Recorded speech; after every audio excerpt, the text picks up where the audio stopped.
say that I know absolutely nothing about and that Phil Martin knows everything.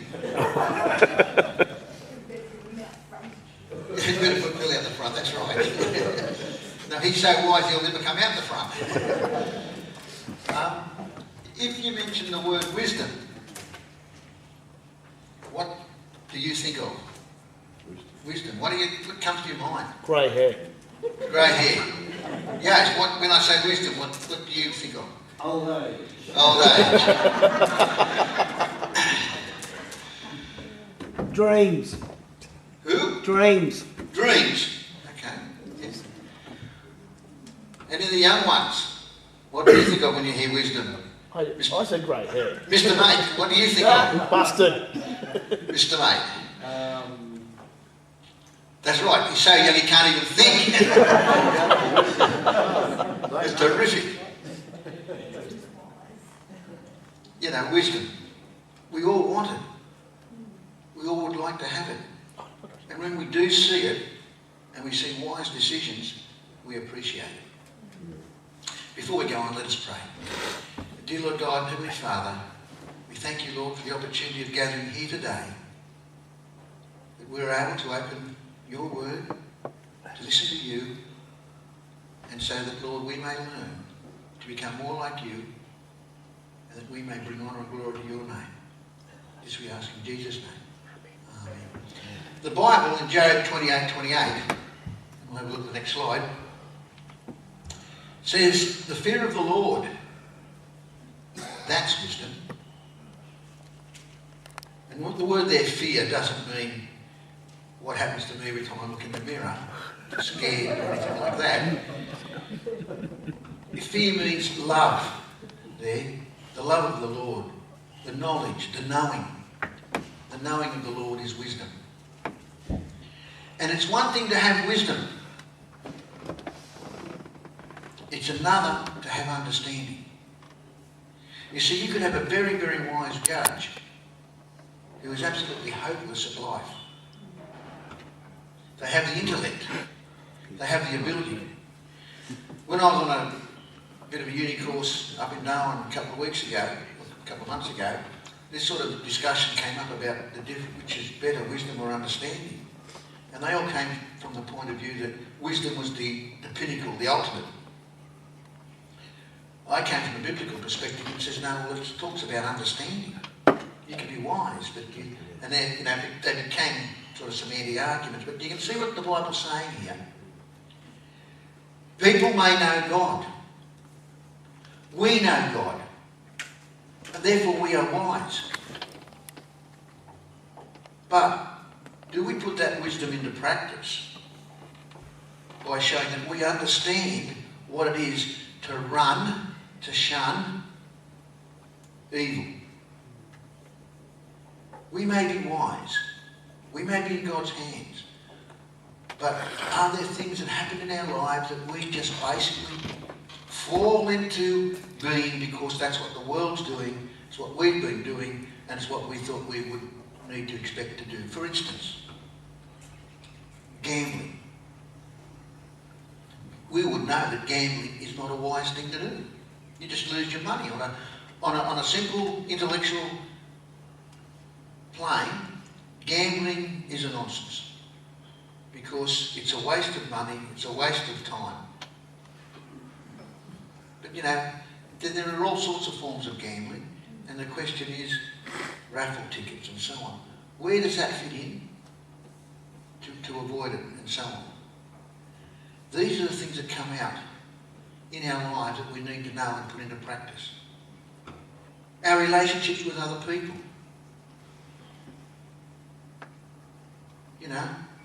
When we commit in marriage or whatever, how do we do that? How do we handle that? Is it okay to live one with another before you get married? And so on. Well, the Bible has certain things that talks about that. And its wisdom is, this is how we do things. But, we don't always carry it out. So we're going to have a bit of a look and a bit of study of how to learn about putting into practice how we run away from evil. Thanks, next one. When we talk about wisdom, most of us will think of Solomon, good old King Solomon. And he was wise. And the story of Solomon goes something like this. When he became king of the united parts of Israel and Judah, God said to him, "What would you like?" Now most people would have said, "I want wealth. I want longevity. I want this or I want that." But Solomon said to God, "No, God, just give me wisdom to be able to rule my people wisely." God was so pleased with his answer that not only did he give him wisdom, he gave him long life and he also gave him the wealth. A wonderful thing. A wonderful thing. And so it is that God does reward us for wisdom. Next slide tells us about wisdom and how Solomon made a decision. And it's probably gone down in history as the wisest decision ever made. Two mothers, I don't understand why, but they were in the one bed with their both newborn babies. One of them rolled over and the baby was killed, and so there was one baby left. And you can understand the emptiness in the mother's life and heart, the one who lost the baby. So she therefore wanted the baby. And so there was two mothers saying, "This baby is mine." And so they had to go before King Solomon, and Solomon had to make a decision. And one would say, "No, the baby's mine." The other one said, "No, it's mine." You've got one telling the truth, one lying, both are credible people. How do you make that balance, Have you ever seen that program, Judge Judy? You often see that she gets that, you think, oh, and then she's able to go home through and see who's telling the truth and who's not. So Solomon said, "This is a simple matter. What I'll do is I'll cut the baby in half and give you half each." Well, the real mother, of course, was horrified at that and said, "Oh no, give it to her." And Solomon suddenly knew, by the way she answered and reacted, who was the real mother. You see, splitting it in half was a good compromise decision, but the real wisdom that Solomon had behind there was that he was asking questions that seemed strange, idiotic, silly, stupid, only to learn the truth. That's what wisdom is about. Doing things, having an understanding whereby the truth comes to the forefront. And we do know that the real truth is Jesus, because Jesus said, "I am the way, the truth, and the life. No one comes to the Father but by me." So if we want real wisdom, we need to follow the Lord Jesus Christ, because he is the way to go, the way to follow. He is the truth. So everything else is false. And he is the life, the way in which we should live and conduct ourselves. And so it is we have wisdom. But today, we're not like Solomon. We can pray for wisdom, but we know, are we going to get it like Solomon said? Or do we already have wisdom? I know Helen looks at Yost and says, "Well, he's a very wise man." And Yost looks at Helen and says, "What a wonderfully wise man." You laugh, Phil. You laugh, Yost.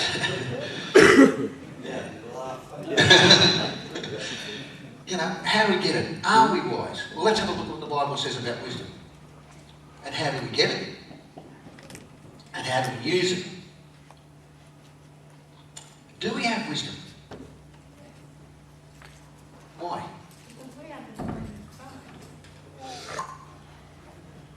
We have the mind of Christ. We are wise people. You never thought I'd say that about you, did you, Phil? That you were a wise person? You are. So is Warwick. So is Mr. Mate. So are you. Thank you for that. That's understood, isn't it? I'm married. We are all wise. We have the mind of Christ. We have the Lord Jesus Christ. The big question is, how do we use that wisdom. Next slide. First of all, if any of you, the James tells us, if any of you lacks wisdom, you should ask God, who gives generously without finding fault, and it will be given to you. If you want to be really, really, really wise and don't think that you've got the wisdom in spades and you should have, ask God for it. I don't think this is just a one-off request that James is talking about. I think James is basically saying, as you travel through life, check out your decisions, check out your choices with God. Check it out with the Lord Jesus Christ. Check it out with the Bible. Check it out with those who know the Lord. Check it out with your fellow believers. If you want wisdom, ask God. And God is so generous, He'll give it to you in bucketfuls. He'll give it to you in oceans. So if you want wisdom and you don't think that you've got wisdom and you think you've got horrible choices to make, ask God. Mari told us today of her anxiety about the building of a house. We all get anxiety. We all get anxious from time to time. Being anxious is actually, and I do it all the time, and I was incredibly anxious over the last few weeks, we are actually losing sight of the fact that God is holding us. And we want to run ahead. Or we don't think God's really guiding us. And Mari did the wise thing. She talked it over with a friend who loves the Lord. She then went and read the scriptures. And everything pointed to the thing and saying, hang on, Mari. Who's running the show? You or me? Oh, you are right. Well, relax. Mari relaxed, and guess what? You see it all unfolding before us.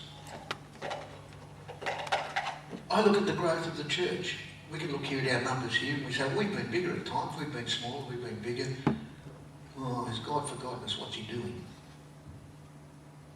Well, in the history of this church, I've noticed that where people have left because of reasons, others have come in. And I look around and suddenly, today, we've got all these new kids. 3 months ago, what did we have? 3 kids. We've been praying. Things have been happening. We need wisdom as about our direction at times. We need to go and talk to the Lord. Another verse tells us this. James 3:13. Who is wise and understanding among you? Now we might have an idea and point them out and say, there's Beata over there. But we can tell who's wise very easily. Let them show it. Let them show wisdom and understanding. If we are wise and have understanding, we show it by their good life, by our deeds, done in the humility that comes from wisdom. In other words, I go and do something nice for someone, I don't go up and shout it out, hey, look at me, I just did something wonderful. I made a cake for Mary. Big deal. Is it edible? Did I get any? Probably not. I've got to take those through. Right? You do it because God says this person's in need. Just go and do it. You see a need and you fix it up. We don't complain. We see things that are wrong. There are ways and means of doing things, but we don't necessarily complain and whinge and carry on. We try and get those things done and fixed. That's what's important. It says there in the Bible, who is wise and understanding among you? That's us. Let us show it by our good life, by our deeds, done in the humility that comes from wisdom. So whatever we do, we don't do it to get the praise. We do it because there's a need. Do you think God gave His Son to die for all of us because He wanted to shout it out from the hilltops? Look how good I am. I've done this for you. No. He did it because He realised that we were going to destroy our lives. And unless he, who had the ability to do something about it, did something about it. Often we see things happening around us and we complain and carry on, when in fact we're the ones that God's telling us, well, you see it, you've got the ability, do it. A little bit like when we made the decision to go to China. I still don't even think we made the decision to go to China. We get the phone call. Have you got the ability? You know, have you got the qualifications? Yeah. Have you got the time? Well, I suppose. Have you got the desire? No. But God soon changed that. Interesting thing that happened to us in China one time. There. Sue got robbed. She had her bag and she's walking out of a shopping centre. They have cameras and she's taking off her gloves. Sorry, she opened her bag to take out her gloves because it's warm inside, to put them on to go outside. And in an instant of her taking out her gloves and walking outside, someone had taken her purse out of her bag. She gets out there, realises she doesn't have a purse, goes back into there. She can't try to explain to them she's lost a purse. She comes back outside, another lady sees her, she starts talking, takes her, puts her in a cab, takes her down to the police station. They all come back, everything gets fixed up, doesn't get it back. They see that these thieves must have been waiting because there was one camera here, one camera there, and in literally the distance of two seats here, 2 rows of seats here, they'd been able to grab it. And they, most of the students themselves in that area had been robbed anyway. And the police and everybody were so apologetic. And one of our friends there, one of the workers said, you must feel terrible about all this. And we said, well, no, it's ours, these things happen. It's not, nobody's fault, it's not the police's fault, it's not the Chinese people's fault. It's one person who's deliberately doing this. And the lady said, oh, you come out all this way over here from Australia, you come out to help these people, and this is what happens to you. How dare they? And when we heard that, we thought, hang on, they've lost the point. They've missed it altogether. It's got nothing to do with how we feel, and we've come here to be, to give, and then they kick us in the teeth. No, that's got nothing. You see, that's not a wise thing to look at it. That's not looking at it from God's perspective. Now, we don't know why God allowed all that to happen, but we do know one thing. The way in which Sue and I reacted to it all, and we spoke to the police, and it was a like a federal FBI investigation. It was incredible. And we couldn't understand the word, because they wanted to save face. And we had the big wigs down here, and we kept on continually saying to them, look, these things happen. It's not your fault. But it's what you do once these things happen and how you treat us afterwards that counts. And we kept on telling them that. And I think they saw that we were showing them a different side of people, of nature, of God's love. And maybe that becomes, who knows? I just don't know where that leads us. But the point is, wisdom isn't being like a judge. Wisdom is reflecting the love of the Lord Jesus Christ. And as you said, Dan, we have the mind of Christ. Therefore we are wise. Therefore we are wise. The next verse tells us this. No, it doesn't. I'm going to tell you a modern miracle. When you think of wisdom, you think of Solomon. You think of King Solomon. And when you think of King Solomon, you typically tend to think occasionally, and it's a bit of a stretch on that, of the Solomon Islands. Has anyone heard of the Solomon Islands? Oh, yeah. I know a couple of people have been there. How did the Solomon Islands get its name? King Solomon. It was the source of King Solomon's finds. Correct. The city of Ophir, or the country of Ophir. And when the Spanish explorer found it, he said this is where all the gold came from. This must have been it, because it talked about Solomon had sent boats across the seas to get all this. And they called it Solomon. So it was named after King Solomon, or the place of King Solomon's mines. And I guess when you think of the Solomon Islands, you would expect the people to be wise. Now, one of the things when I went on this course up in Darwin a few months back, types of people there. One of the people that I got to meet was a former press secretary for Gough Whitlam, so we had some very good discussions. and needless to say, some of them were theological, but most of them weren't. They're probably political. Another one of the guys there was the Deputy Commissioner or something of the Australian Federal Police, only a young fella. And he'd been the guy that had been in charge of the AFP in the peacekeeping side of things in the Solomon Islands when they had their wars a couple of years ago, internal strife. Now, what was interesting was that you had, basically it was families, I suppose. You had one family this side and they were fighting, and there was bloodshed, there was death, there was everything. And you had the Australian Federal Police, the peacekeeping forces in there trying to bring about peace.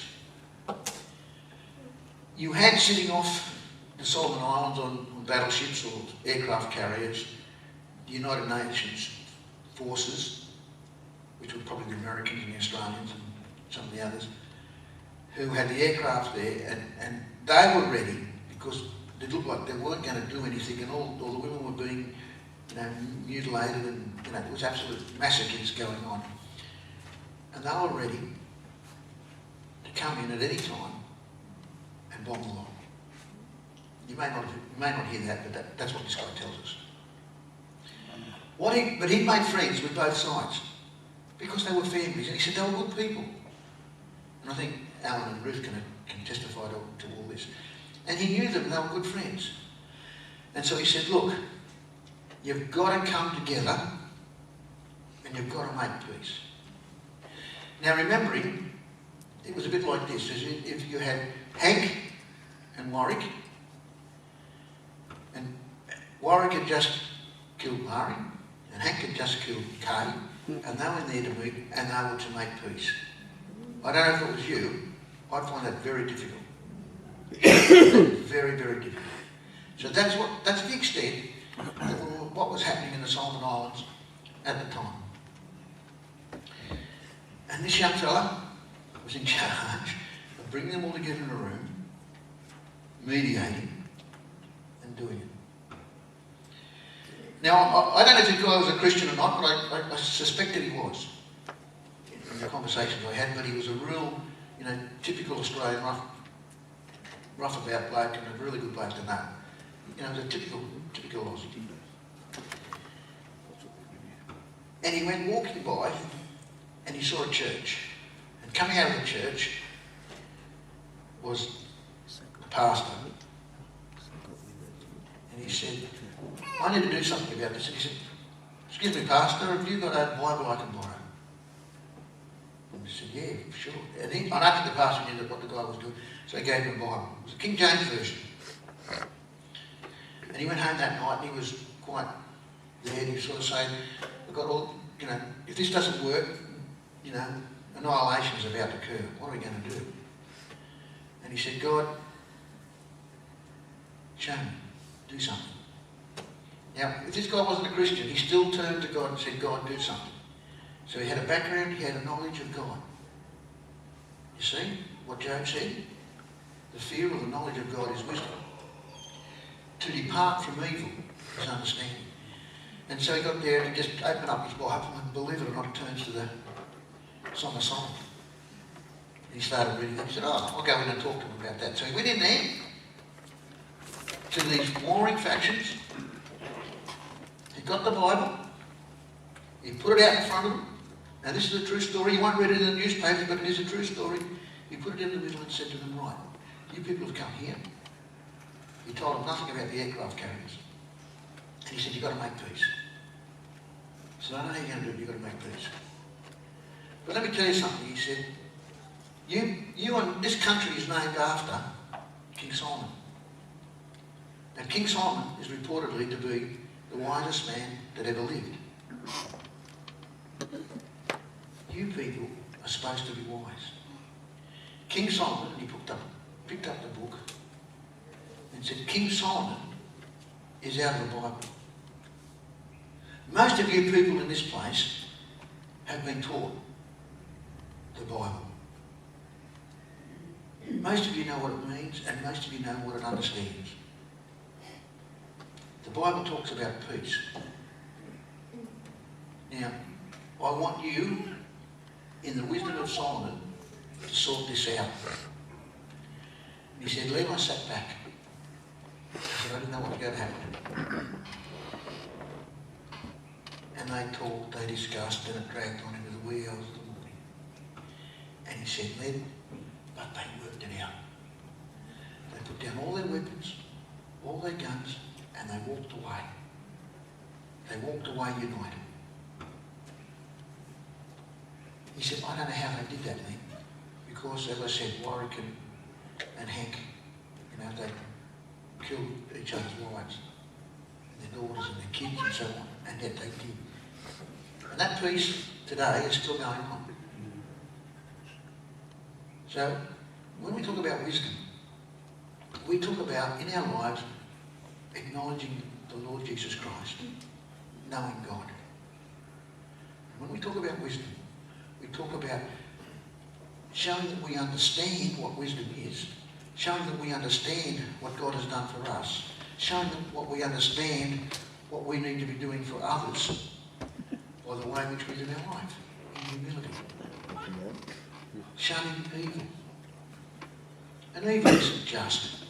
Evil isn't just killing and murder and rape and torture and all that. Evil is backbiting. Evil is showing disrespect to your neighbour and others. Evil starts with a little seed, a little grain. And we are told that true wisdom is knowing God. But understanding wisdom is shunning or departing from evil. Where do we sit today in respect to our lives and what we need to be doing before the Lord? Do we, as Jan said, have the mind of Christ? Or do we adulterate the mind of Christ with our own desires? Shall we pray? Dear Lord God, Heavenly Father, we thank you, Lord, that you give us the Bible. We thank you, Lord, that you give us your holy word, that we can apply it to our lives, that we can be wise and understand what you want us to do. Thank you, Lord, that you've given us the Holy Spirit to walk alongside us, to renew our minds, so that we indeed have your mind at all times. Be with us, Lord, as we go on our homeward way. Be with us with those, Lord, who have needs. We know, Lord, of many in this church who have sickness, illness, or health problems, Lord, that aren't able to be shared. But Lord, we would ask that you would just be with them, uphold them and keep them. Let them know, Lord, not to be anxious, but that you are in control. And Lord, what they are going through, what we are all going through, is for your good, for your extension, for your kingdom. But help us, Lord, to realise that you are you, and we are we because of you. Thank you, Lord, in Jesus' blessed name.